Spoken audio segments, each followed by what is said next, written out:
Bismillahirrahmanirrahim. Assalamualaikum warahmatullahi wabarakatuh. Selamat datang kembali ke channel video ini, channel YouTube ini. Sebelumnya perkenalkan, saya Wildan Gusti Sarlamin, mahasiswa Prodi Teknik Informatika Universitas Buana Perjuangan Karawang. Pada video ini saya akan membahas mengenai analisis data mahasiswa untuk memenuhi tugas atau menjalankan ujian tengah semester mata kuliah data mining. Baik, berikut adalah soalnya. Jadi di sini saya diberikan data transkrip nilai dan juga data lulusan dari API. API-nya ini untuk saya olah dan analisis. Yang diminta pertama adalah mengintegrasi dan transformasi data untuk mencari IPS tiap mahasiswa, menggabungkan IPS-nya dengan dataset lain yaitu MS lulusan berdasarkan NIM, lalu menambahkan hasil dari durasi studi masing-masing mahasiswa. Lalu dengan menghilangkan mahasiswa pindahan, standarisasi format tanggal dan jenis kelamin, lalu cari lama waktu tempuh mahasiswa atau durasinya, lalu menentukan apakah mahasiswa lulus tepat waktu berdasarkan peraturannya di sini yaitu jika di bawah 4 tahun itu dianggap tepat waktu. Lalu minimal waktu S1-nya itu yang reguler 3,5 tahun. Nah, di sini yang kedua yaitu membahas mengenai analisis, diantaranya data cleaning, membersihkan data, lalu missing value, reduction, pattern, lalu ada visualisasi. Di sini saya akan langsung membahasnya. Jadi dalam menganalisis data tentunya harus mempersiapkan data yang akan dianalisis. Seperti yang dijelaskan tadi bahwa datanya itu didapatkan dari sebuah API, yaitu datanya berupa data transkrip nilai dan juga data lulusan mahasiswa. Namun di sini datanya sudah saya unduh dalam format JSON ke dalam Google Drive. Sehingga setelah mounting ke dalam Google Drive, selanjutnya yaitu menambahkan library-library yang dibutuhkan. Library Python yang dibutuhkan diantaranya Pandas, JSON, NumPy, Seaborn, Matplotlib untuk menampilkan histogram nantinya atau grafik-grafik. Nah, di sini memasukkan path-nya terlebih dahulu, path datanya lalu ditampilkan. Dan kurang lebih datanya untuk yang transkrip nilai berisi kolom-kolom seperti ID, NIM, kode MK, nama MK Indo, nama MK Inggris, nilai grade, nilai total, semester, SKS, dan grade-nya. Lalu pada data frame lulusannya yaitu terdapat NIM, prodi, predikat, tanggal lulus, tanggal masuk, status masuk, jenis kelamin, tahun lahir, dan status pegawai. Nah, setelah datanya disiapkan, masuk pada persoalan yang pertama yaitu untuk mengintegrasi dan transformasi data. Seperti pada soal tadi, yang pertama dicari adalah IPS per semester dari tiap mahasiswanya. Jadi untuk mencari IPS per semester tiap mahasiswanya itu dilakukan dengan rumus mencari IPS-nya adalah mengkalikan, menghitung total perkalian dari nilai grade. Di sini ada nilai grade-nya ini dikalikan dengan SKS-nya. Yaitu semua mata kuliah yang dalam semester itu dijumlahkan hasil dari nilai grade dan perkalian SKS-nya, kemudian akan dibagi dengan jumlah SKS yang ditempuh dalam satu semester. Jadi untuk mencari IP dari setiap semesternya seperti itu. Jumlah total perkalian nilai grade dengan SKS dari MK-nya dalam semester itu semuanya dibagi dengan jumlah SKS yang ditempuh. Maka hasilnya IPS dari setiap mahasiswanya sebagai berikut. Nah, ini mahasiswa yang pertama telah ditemukan IPS-nya dari semester 1 sampai dengan semester 8. Lalu selanjutnya karena di sini diminta untuk ditampilkan dalam tabel IPS-nya itu berbeda-beda dalam kolom terpisah-pisah dari IPS semester 1 sampai IPS semester 8, maka di sini akan dipisahkan IPS setiap semesternya, membuat kolom-kolom baru berdasarkan NIM-nya. Jadi berdasarkan NIM dari IPS tadi akan dipisahkan per semesternya menjadi kolom-kolom baru. Di sini NIM IPS semester 1, semester 2 sampai dengan semester 8. Selanjutnya adalah menambahkan hasil durasi waktu untuk digabungkan nantinya dengan dataset mahasiswa lulusan.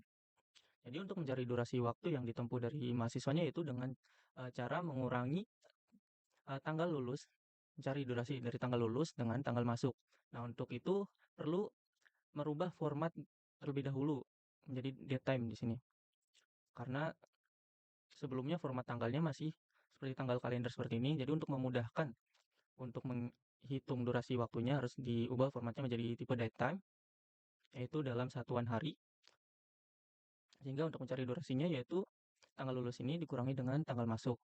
Nah, di sini untuk merubah formatnya menjadi tahun dan bulan, yaitu hasil tahunnya itu berdasarkan hari, satuan hari dibagi dengan 365. Sedangkan untuk mencari bulannya, yaitu sisa dari tahun tadi akan dibagi dengan 30.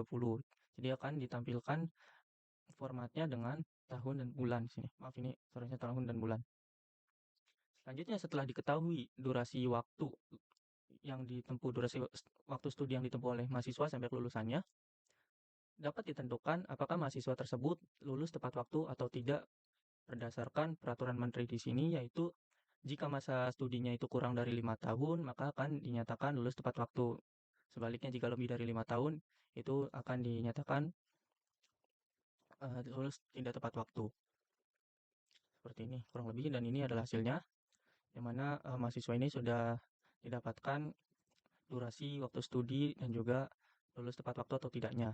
Nah, seperti yang diminta tadi, setelah diketahui durasi studinya, lulus tepat waktunya, dan juga IPS setiap semesternya, maka akan di-merger atau digabungkan di sini ke dalam dataset lulusan berdasarkan NIM-nya. Selanjutnya, di sini juga diminta untuk menghilangkan mahasiswa dengan status masuk pindahan. Jadi, mahasiswa dengan status masuk pindahan yang di sini diwakili dengan value atau nilai 1 akan dihapus dari data frame ini. Itu yang di sini data frame-nya sudah menjadi merged data. Sehingga akan ada perubahan jumlah datanya, yaitu menjadi 4.519 data. Selanjutnya, di sini juga diminta untuk menstandarisasi format tanggal dan jenis kelamin. Dan ini juga yang lain-lainnya masih terdapat kolom dengan nilai yang diwakili oleh angka biner, yaitu 0 dan 1. Di situ agar lebih mudah membaca datanya, maka harus dikonversikan nilainya, distandarisasi menjadi seperti status masuk ini, yang sebelumnya pindahan dan juga yang tidak pindahan ya. Tapi karena yang pindahan sudah dihapus, maka semuanya ini sudah tidak ada mahasiswa yang pindahan. Nah, di sini dikonversi dari yang jenis kelamin tadi, laki-laki diwakili oleh angka 0 dan perempuan diwakili oleh angka 1, ini dirubah menjadi bentuk string atau tulisan. Begitu juga yang bekerja dan tidak bekerja, dan juga lulusan yang tepat waktu dan juga tidak tepat waktu akan diganti. Nah, karena tadi kolom status masuknya mahasiswa itu yang pindahan sudah dihapus, jadi semuanya itu tidak ada lagi status pindahan, semuanya sudah sama, jadi kolom status masuknya itu sudah tidak diperlukan lagi, karena yang mahasiswa berstatus pindahan semuanya sudah dihilangkan. Jadi statusnya ini semuanya sudah sama, karena dirasa tidak diperlukan lagi, jadi di sini dihapus atau di drop kolom status masuknya. Nah, setelah integrasi dan transformasi tadi yang diminta di sini sudah dilakukan, maka hasil akhirnya adalah sebagai berikut, di mana eh, hasil gabungannya menampilkan NIM serta IPS setiap semesternya dari mahasiswa tersebut dari semester 1 sampai dengan semester 8.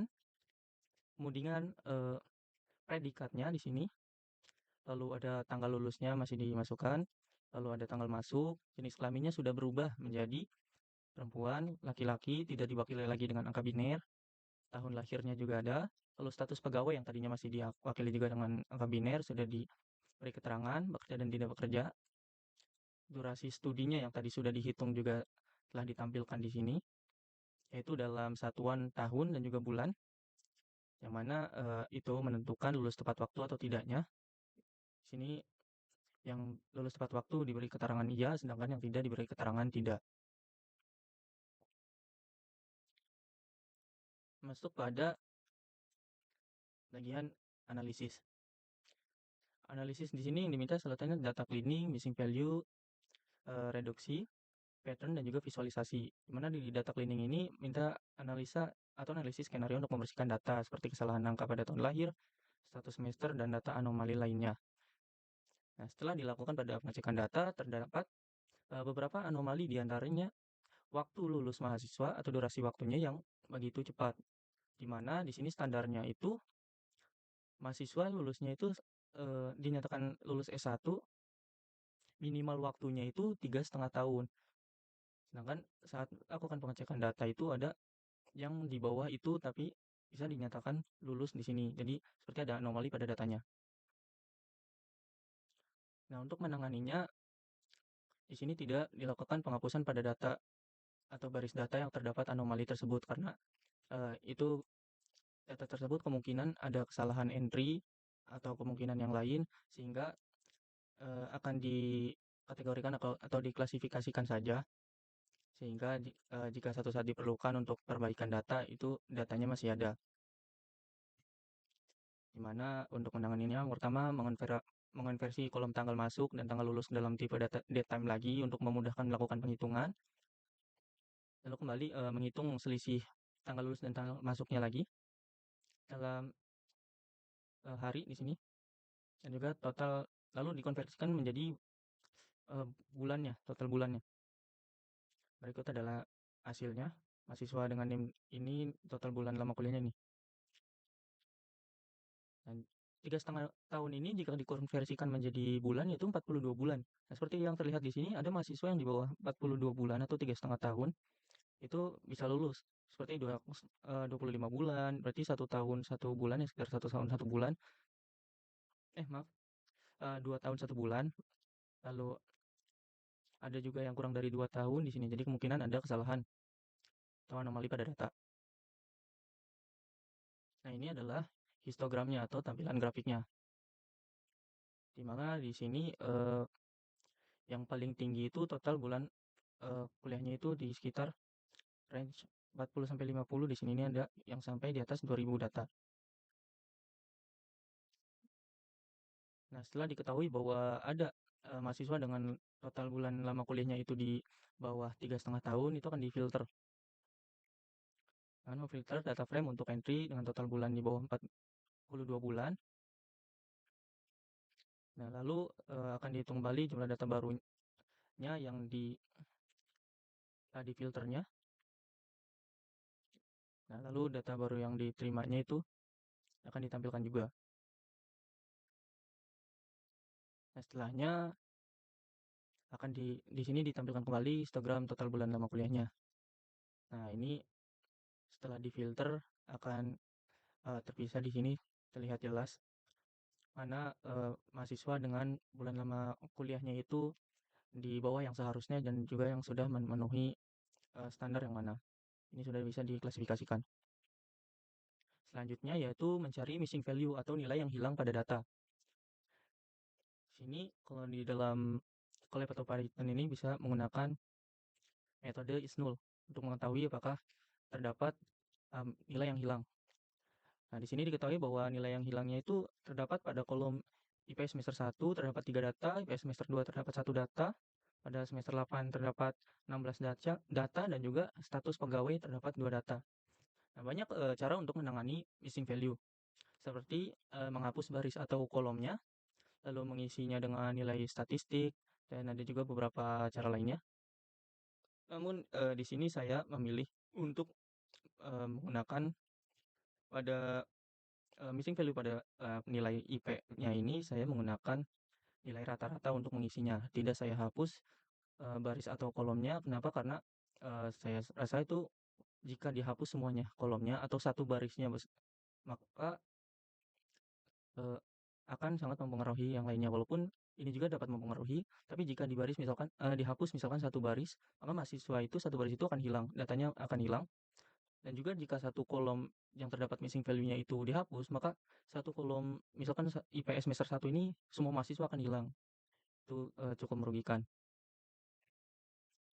Namun jika menggunakan nilai rata-rata dulu di sini itu bisa diperbaiki nantinya jika sudah menemukan nilai yang sebenarnya. Sedangkan untuk mahasiswa dengan status pegawai ini juga tidak saya hapus terdapat hilangnya karena pertama di sini yang hilang itu 2 data sedikit dan juga pengaruhnya itu mungkin tidak terlalu signifikan. Jadi di sini saya mengisi dengan nilai defaultnya itu yang hilang menjadi tidak bekerja dengan metode fillna ya semuanya di sini. Setelah dilakukan pengisian pada data yang hilang atau nilai yang hilang, dilakukan pengecekan kembali pada missing value di setiap kolomnya. Setelah dilakukan pengecekan kembali, Di sini data-data yang sebelumnya terdapat nilai yang hilang itu sudah sepenuhnya terisi. Baik, analisis selanjutnya yaitu mencari apakah terdapat data yang terduplikasi atau datanya ganda. Misalkan satu mahasiswa ini dalam data frame terdapat dua buah data. Jadi datanya double, itu akan membuat materi datanya jadi kurang bagus sehingga perlu dicari, dan jika pun ada, salah satunya itu harus dihapus agar menyisakan satu saja. Namun setelah dicari di sini data duplikasinya dengan menggunakan key-nya itu nim,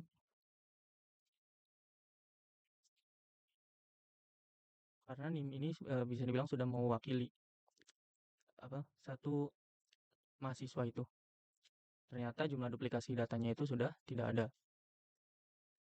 Selanjutnya itu, maaf ini suaranya pattern, mengidentifikasi pattern. Nah, di sini mengidentifikasi patternnya itu mengidentifikasi faktor-faktor yang paling berpengaruh terhadap kelulusan tepat waktu mahasiswa. Cari juga pola tren yang paling pengaruh dengan lulusan tepat waktu atau masa lama studi. Nah, di sini bisa terdapat beberapa kemungkinan yang mempengaruhi lulus tepat waktu dari mahasiswa. Misalkan di sini berdasarkan jenis kelamin. Dari grafik ini, histogram ini, terdapat perbedaan yang cukup tinggi antara yang perempuan dan laki-laki, juga karena jumlah datanya, mahasiswa dan laki-laki dan perempuannya. Jadi di sini untuk yang lulus tepat waktu, grafiknya itu yang berwarna biru, dan yang tidak itu berwarna kuning. Di sini laki-laki itu untuk yang tepat waktunya itu lebih tinggi dibandingkan yang perempuan, dan juga untuk yang lulus tidak tepat waktunya itu lebih rendah dibandingkan dengan yang perempuan.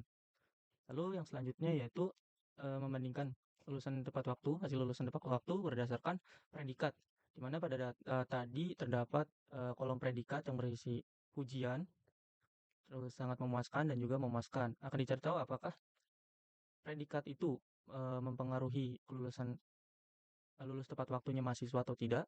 Di sini ditampilkan ada datanya ini, yang lulus tepat waktu dengan predikat pujian itu di sini sangat tinggi jika dibandingkan dengan yang predikat sangat memuaskan dan juga memuaskan. Dengan yang lulus tidak tepat waktunya itu paling rendah dibandingkan predikat yang lain. Sedangkan untuk yang sangat memuaskan, predikat dengan sangat memuaskan ini lebih rendah dibandingkan predikat pujian, namun lebih tinggi dibandingkan predikat memuaskan. Namun antara yang lulus tepat waktu dengan tidak itu lebih banyak yang lulus tepat waktunya. Sedangkan untuk yang predikat memuaskan ini, jika diperhatikan, mahasiswa yang lulus tepat waktunya itu lebih sedikit dibandingkan yang lulus tidak tepat waktu. Jadi yang tidak tepat waktunya itu lebih banyak di sini. Nah, di sini juga terdapat perbandingan lulusan tepat waktu berdasarkan status pegawai. Itu karena di situ, di dalam data itu terdapat status pegawai yang berisi bekerja dengan tidak bekerja. Apakah itu berpengaruh pada eh, lulus tepat waktunya atau tidak? Nah, di sini dapat dilihat berdasarkan diagram ini bahwa mahasiswa yang bekerja itu yang lulus tepat waktu lebih tinggi dibandingkan yang tidak bekerja. Sedangkan yang tidak tepat waktunya pada mahasiswa yang bekerja itu lebih rendah juga dari mahasiswa yang tidak bekerja, namun selisihnya keduanya sepertinya tidak terlalu jauh. Nah, di sini juga dapat box plot IPS tiap semester dengan lulusan tepat waktu. Sudah ditampilkan di sini bahwa yang lulus tepat waktunya itu, mahasiswa yang lulus tepat waktu itu rata-rata nilainya itu, nilai IPS-nya itu lebih tinggi dibandingkan yang lulusnya itu tidak tepat waktu. Ini bisa dilihat pada dari semester 1, yang lulus tepat waktu itu nilainya rata-ratanya itu lebih tinggi, sedangkan yang tidak tepat waktu itu lebih rendah. Semester 2 juga demikian. Demikian juga dengan semester 3, semester 4, semester 5, semester 6, semester 7, semester 8. Nah, rata-rata untuk mahasiswa yang lulus tepat waktu itu berarti nilainya itu per semesternya lebih tinggi jika dibandingkan dengan mahasiswa yang lulusnya tidak tepat waktu. Dan selanjutnya itu mencari korelasi antar variabel dari kolom. Di sini terdapat heat map-nya, korelasi dari setiap variabel atau setiap kolom dengan kolom yang lain.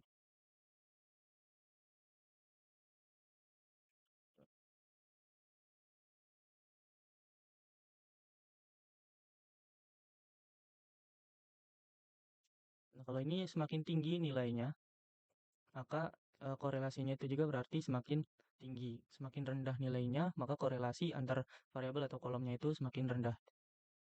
Di sini tolak ukurnya bisa dilihat dari warnanya.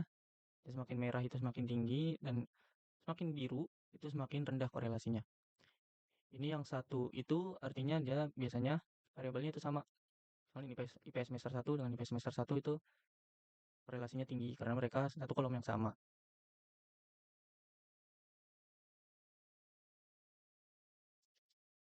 Ya, kurang lebih seperti itu pembahasan mengenai analisis data mahasiswa pada ujian tengah semester kali ini. Mohon maaf bila pada penjelasan video ini masih terdapat kekurangan-kekurangan. Untuk kedepannya, maka bisa menjadi bahan evaluasi. Saya akhiri. Bila taufiq walhidayah. Assalamualaikum warahmatullahi wabarakatuh.